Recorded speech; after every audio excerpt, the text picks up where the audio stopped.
मेरो प्रश्न प्रचण्ड, केपी ओली र शेरबहादुर देउवाले राजालाई चाहिँ आउनुस् चुनाव लड्नुस् भनेर भन्नुभयो। मैले भन्दै गर्दाखेरि उहाँहरूलाई के भनेको, चुनाव लडेको होइन र म आफै लडेको होइन र हजुरहरूसँग चुनाव, म शेरबहादुरसँग 1 to 1 अब त अत्याचारै भयो चुनावै लड्छु भनेर लडेको होइन र तपाईहरुसँग चुनाव लडेर सकिन्छ। हेर्नु त अहिले देशमा कस्तो छ, मान्छे किन यति साह्रो निराश भएका छन् तपाईलाई अलिअलि पनि ख्याल गर्नु भएको छ?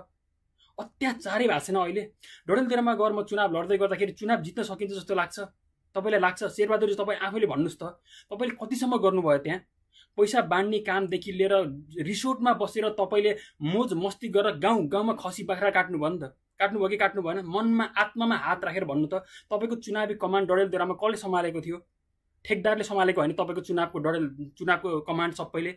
अनि तपाईको लगभग सहरहरुमा त सकिन्छ। अमरगढीमा तपाई पुरै क्लिन सुपै हुनुभयो त तपाईलाई थाहै छ। परशुराममा तपाई क्लिन सुपै हुनुभयो थाहै छ। गाउँ गाउँमा कसरी सक्ने?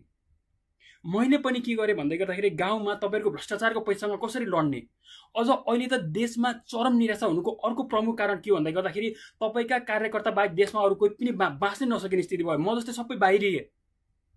अबको चुनावमा पनि हेर्नुस् त, अबको चुनावमा के बाटो छ जस्तो लाग्छ तपाईहरुलाई? न तपाईले विदेशकालाई भोट हाल्न दिनुहुन्छ, न सोलुसन छ, न समाधान छ। एउटा घुमरामा एउटा बाकसमा राखेर नेपाली जनतालाई कोचेपछि अनि नेपाली जनतामा फ्रस्ट्रेसन हुँदैन? जहिले पनि फ्रस्ट्रेसन। यसको उपाय के हो भन्नुस् त? प्रचण्डजीलाई पनि मेरो प्रश्न हो।